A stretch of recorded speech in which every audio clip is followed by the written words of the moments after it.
You're a supplement, you're a salve, you're a bandage, pull it off.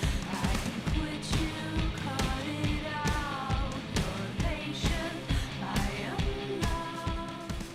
St. Vincent is the name of a band that is essentially just one woman, Annie Clark. She's a 26-year-old originally from Texas, now living in New York City.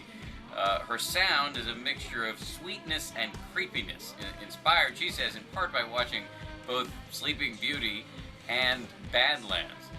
To some ears, this music can sound a little bit precious, I would imagine, but it's worth noting that Annie Clark can truly shred on the guitar, and as I found out when I went to go hang out with her at Webster Hall in New York City before her show, she is very smart, and judging by the very long line outside the venue hours before she went on, also very popular.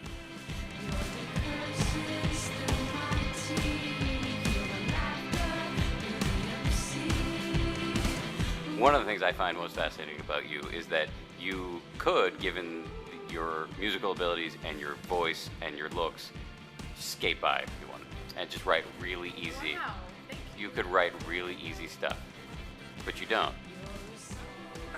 I don't think I could. No, I mean, no. I don't think, I mean, thank you. I don't think that's true, but I could write easier stuff, but I think I'd be bored. And then I think I couldn't get behind it, and then I think the whole thing would implode, and I would be really depressed that I was feeling like I wasn't living up to my own potential, and then I wouldn't be in music. It would just be a little Spiral.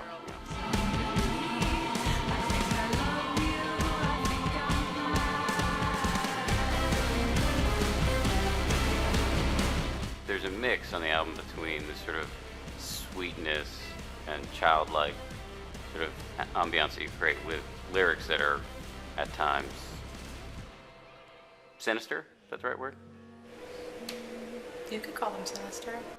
Don't move,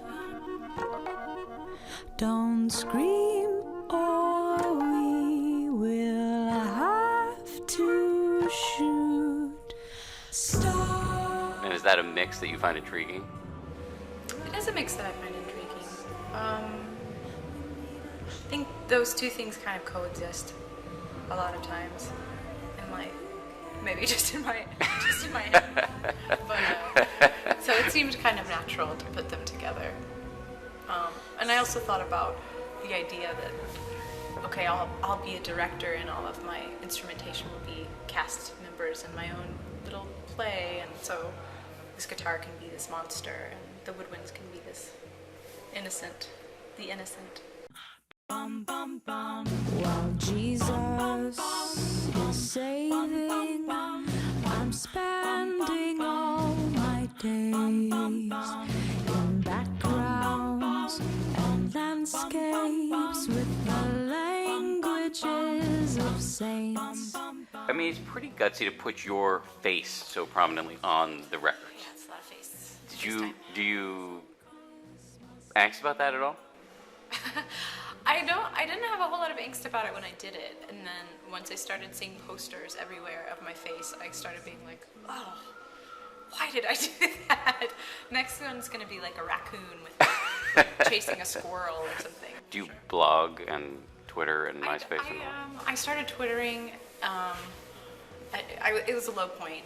You know, it was sort of a low point. I started twittering, and I appreciate when other people Twitter, because I'll check up on my friends and hear about this or reports from the road, and I like it for myself. I sometimes start to feel a little bit like no one cares if I eat a bagel for breakfast. Why would I, But they might care if you've just written a new song. Right, exactly. So I try to keep my Twitter things to like, oh, check out this music, or hey, we're starting tour today, hope to see you, or blah blah blah, things like that. Things that are innocuous or potentially like creatively viable. Of saints.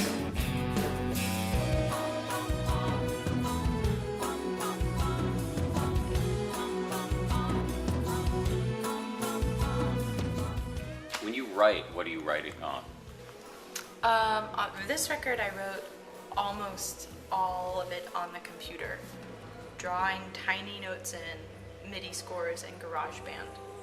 So you're just sitting around your apartment, Because coming up with I this. just moved back to New York and I couldn't make any noise in my apartment really. So, You couldn't even strum a guitar. no, I was getting noise complaints. And could you? I hope those people hear this album now.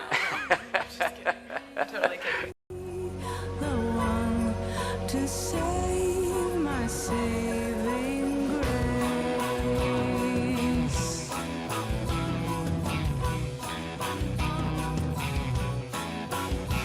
While Jesus